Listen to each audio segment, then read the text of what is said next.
Hello everyone, I hope you're doing well. So in this video, we're going to discuss Codeforces Educational Round 147, which was written for Division 2. So like today's problem set, I believe was a bit balanced in terms of difficulty difference between C and D. I made a few wrong submissions on D and I was not able to complete it during the contest. But I was able to solve the first three problems and we are going to discuss the first three problems of this contest in this video. So let us quickly start with the first problem. So the first problem is matching. Now the problem statement says that we have been given a string consisting of question marks and some digits, right? Now we can replace these question marks with any of the digits from 0 to 9, right?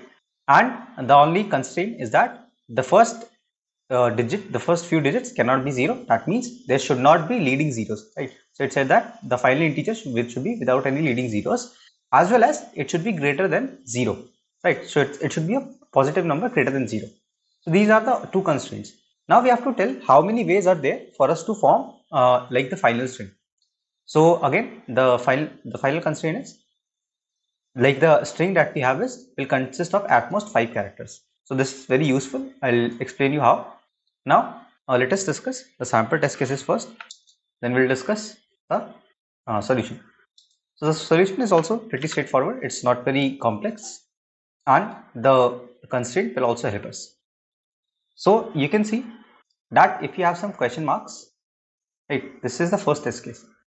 Now you don't want 0 to be there in the first place, so you only have 9 options from 1 to 9, right? At the second place, you can have any of the digits from 0 to 9. So there are actually 10 options for this particular case. So it can be 9 into 10. So these are the number of ways you can place some digit in these question marks to form a final integer which should be greater than 0 and without any leading zeros. Without any leading zeros. So like these are the two conditions that we have to take care of. Now let us discuss a case where the whole string is question mark. So there are 5 places. This is question mark, right? So how does this help us? Because there will be 9 in this place, then 10, then 10, then 10, then 10. So the maximum answer in this case can be 9 is to 10 raised to the power 4, which can easily fit into an integer. So that is why that constraint was given, and that is very important just for the information that the final answer will be able to fit into an integer, right? This is the information that the constraints wanted to convey. Now this is the first thing that we have discussed now. Now there is a case when the first character is 0, right? When the first character is fixed and it is a 0. Now in this particular case, we cannot form any answer. Why? Because if it is the only character that we have in the string, then the total value would be 0 itself. So the answer should be greater than 0. This particular condition is not satisfied. The second condition was it should be without any leading zeros. But since the first character is itself 0, so there is one leading 0, at least one leading 0. So again, in this case, the answer will be 0. So whenever the first character in the given input string is 0, that means we cannot form an answer and the total number of ways will be 0 itself. Otherwise, what we have to do is we just have to multiply the number of question mark times 10, right? So it should be 10 raised to the power the number of question marks. And if the question mark is in the first place, then we have to take 9 in place of 10, right? So this is the idea of this problem. Now let us have a look at the code quickly.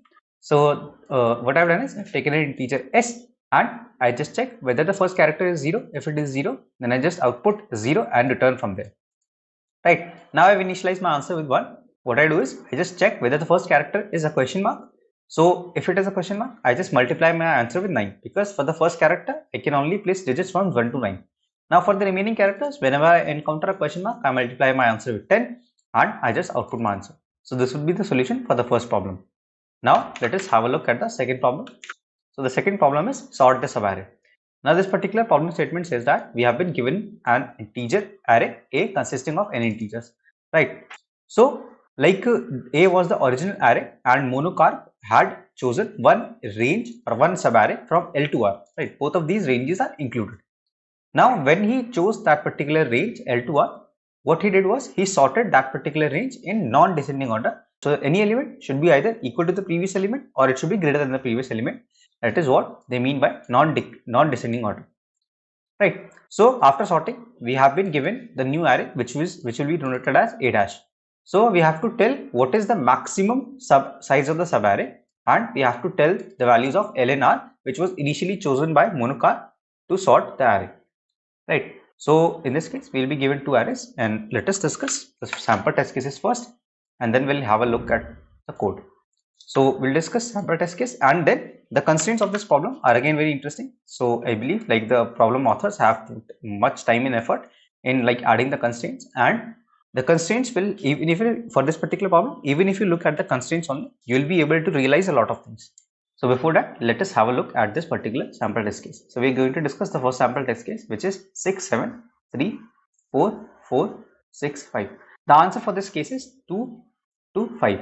Right. So this is first index, second, third, fourth, fifth, sixth, seventh. So the answer is 2 to 5. That means this particular subarray was selected and was sorted. So the final array would be 3, 4, 4, 7, 6, 5. Right. And you see, like this is the exact same subarray that has been given to us in the input as A dash. Right. So this is the maximum size of the subarray that we can have. Now, how do we approach this question? For like talking about the solution, I will have to discuss the constraints. So this is a very general constraint that the sum of n over all test cases does not exceed 2 is to 10 raised to power 5. So we are not talking about this. We need to talk about the last two constraints. So the second constraint says that it is always possible to obtain the array A dash by sorting one subarray of A. So it says that the answer always exists, right? So this is our first condition, that the answer will always exist, and there is at least one position in which these two subarrays are different, right? So that means that the answer will definitely exist, and A dash and A are not equal. That means the first two, the arrays that have been given to us are not equal, right? So let us discuss how these two information will be useful to us. So the first thing is like we know that our answer will always exist, and there is an index AI such that AI is not equal to A dash I, right? So what we can essentially do is we can find the first position and the last position where these two elements are not equal, right? Where A of I is not equal to A dash of I. Why is this important? Because the first position where these two elements are not equal, this indicates that like this particular element should definitely be present in the subarray which was sorted. Why? Because the position of that particular element has changed. Similarly, the last element that we have should also be included in the subarray that has been sorted because its position has changed. Now, how can we depend on this approach? Since the question has already stated that there will be at least one I such that A of I is not equal to A dash of I, right? So we are definitely going to get at least one value such that these positions are different. And how does this particular difference in position help us? This will help us because whenever these at the same index the value of these two arrays is different, that means that particular index was definitely present in the subarray that was being sorted, right? So this is our first idea. So let's say we have got a range like this, right? Let's say we have got a range like this. So this is the first position. Let me denote it as F, and this is the last position. I'm denoting it as L, right? So this is the subarray that is definitely going to have my answer. That is definitely going to be present in my answer. But now we want to maximize the size of the subarray, right? So what we can do is I can try to extend this particular part to the left side, and I can try to extend this particular part to the right side, right? Since this was the first position where the array elements were not equal, I am sure that for all the indexes less than F, the value of AI will be equals to A dash I, right? So the value of AI will be equals to A dash I. Why? Because this is the first position at which the array elements were different. So I am definitely sure that for all the indexes smaller than this, all the indexes will have the same value of AI and A dash I, right? So if it is 6 here, it will be 6 here. If it is 5 here, it will be 5 here, right? Now that means if I include this particular part in my subarray, that means this should be the correct position of 6, right? 6 should not change its position, otherwise I cannot include it into my subarray, right? Now how will I make sure that 6 does not change its position? Let's say 7 was the minimum element in this particular range F to L, right? So 7 will come here. right, at the first position. Now, if 6 is smaller than or equals to 7, then 6 will not change its position even after including it in the subarray. But let's say this particular value was 8. So what happens if I include this value 8 into my subarray? 7 will come at this particular position and 8 will change its position, right? But I was sure that these two values must be same, right? So that would lead to an inconsistent state, because I assume that all the indexes less than f will have the same value of ai and a dash I, right? But if I include 8 here, then after including this particular array into my subarray, what will happen is 7 and 8 will interchange their position, right? Now these two things together will lead to an inconsistent state. That is why all the values to the left of it should be less than or equals to the minimum value that is present in this particular range f to n, right? Now once I include this particular 6 in my subarray, I will update my minimum as 6, because now this is the minimum value in my subarray. Again I check if the next element is less than or equals to minimum, I again include it and I keep on including it on the left. And the same analogy is for the right part. All the indexes to the right of L should always have the values of ai equals to a dash I, and if the right element is greater than or equals to the maximum element in the range f2, I can include it, right? Again I will update the maximum element and check whether the next element is greater than or equals to the maximum element, right? I'll keep including the elements like this and I'll form my maximum answer. So this would be the approach for the second problem. And let us have a look at the code now. So what I've done is I've taken two vectors of size n and I've taken an input in it, right? Now I create two variables, first and last, which will denote the first position and the last position, where a of I is not equal to the a dash I. So I've denoted a dash I as b, right? So that it is easy to write. So a of I is not equal to b of I, that is the last position. I'm updating it, and similarly I'm updating the first position. So I've done it just in a single loop. Now if I'm not explaining this, I believe it is very simple, and if you observe this particular loop, you'll be able to understand what is happening here. Now I've created two variables in minimum and maximum, and I stored their respective values. Now I just traverse through the indexes from first to less than last plus 1, and I update the value of minimum and maximum. Now I have two loops where I'm trying to extend, I'm trying to move the first position to the left position as possible, I'm trying to move it as left as possible. Similarly, I'm trying to move the last position as right as possible. And it is the same thing, I'm updating, if the first is greater than 0 and a of first minus 1 is less than equals to the minimum value that I currently have, I'll decrement first and I'll update the value of minimum as minimum of a dot first and minimum, right? So this is all the things I'm doing, and I'm also moving the last element to the right in the same way. Now I just print the indexes as first plus 1 and last plus 1, because first and last were in 0 based, so I had to convert them to 1 based indexing. So this would be the solution for the second problem. Now let us move on to the third problem and the final problem for this particular video. Now this particular problem statement says that we have been given a string s consisting only of lowercase letters, right? Our task is to make all the characters in the string same, right? So I want to make all the characters same. Now how do I make operations on the string? What we can do is, in one particular operation, we can select one or more positions such that no two selected positions are adjacent to each other, right? Then we can remove the letters on the selected positions from the string, and the resulting parts are concatenated without changing out. So let us discuss it with some sample test case. So we are going to discuss the first sample test case from here. So let us discuss this particular thing.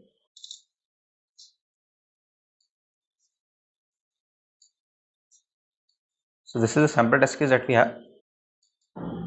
So it is A B A B A C A P A. I believe this would be not an apt one. So let me just take a custom sample test case. So let's say A B C D E A B C. Right. So let's say that this is the case that we have.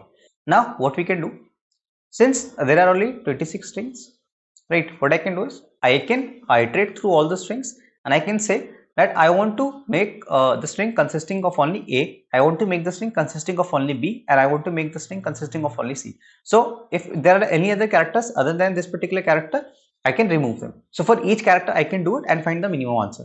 Now how do I find the number of operations required when I want to have only A in my string, I want to have only B in my string, and so on, right? So let's say I want to have only A in my current string. So I will have to remove all these characters B, C, D, E and these two characters B, C. Now since I cannot take two adjacent characters, so let's say I have B, C, D and E and then I have B, C. So in one operation I can choose B and D, and in the same operation I can choose B. Right, now I'll have C and E remaining here and I'll have C remaining here. So in the next operation I can choose this particular character and this particular character.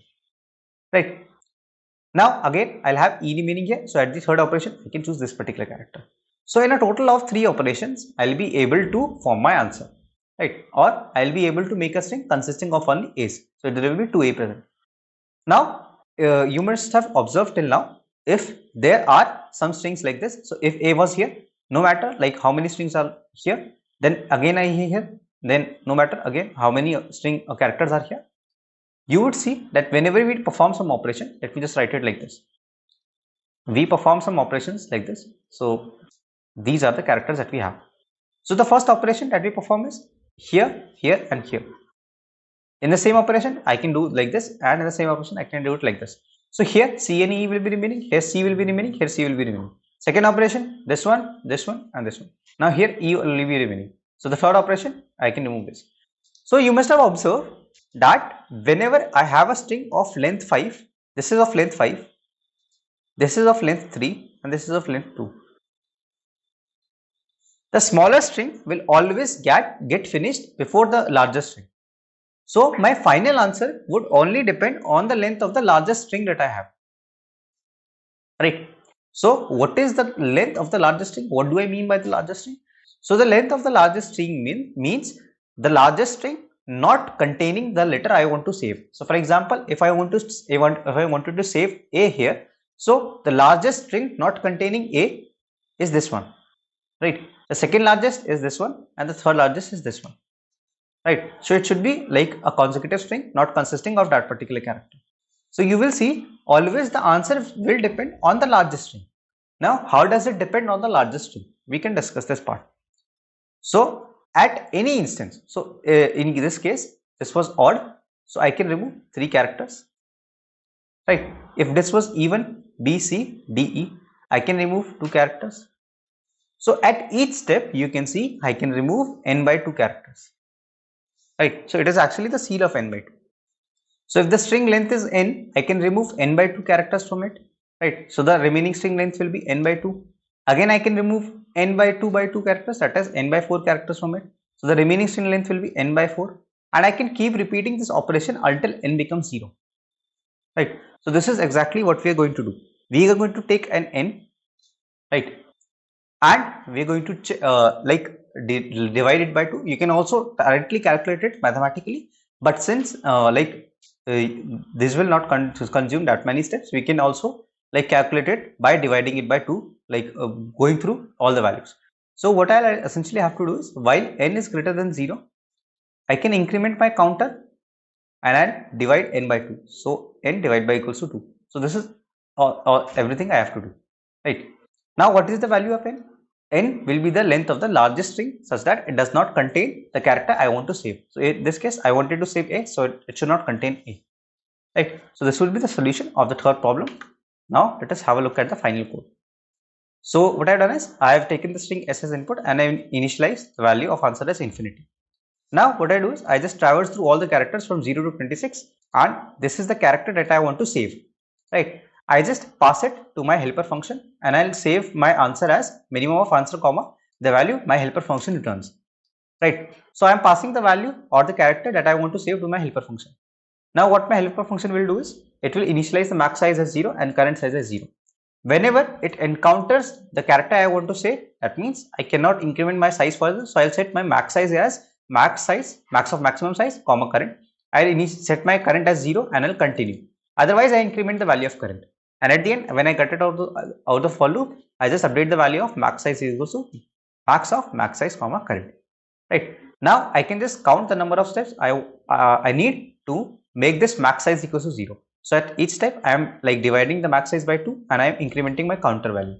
So I can just return the number of operations that I need, and I'll always be taking the minimum answer. So at the end I can just return the value of answer, and this will be the solution for the third problem. So this was all about the first 3 problems of today's contest. I hope that you guys were able to understand the solution. If you guys did, then consider dropping a like on this video, and don't forget to subscribe to this channel. It's always free of cost and it helps the channel a lot. I see like a lot of people who watch these videos have not subscribed yet. So like you can subscribe to this channel and share this channel with your friends. So till the next video drops, keep coding, stay safe, bye bye.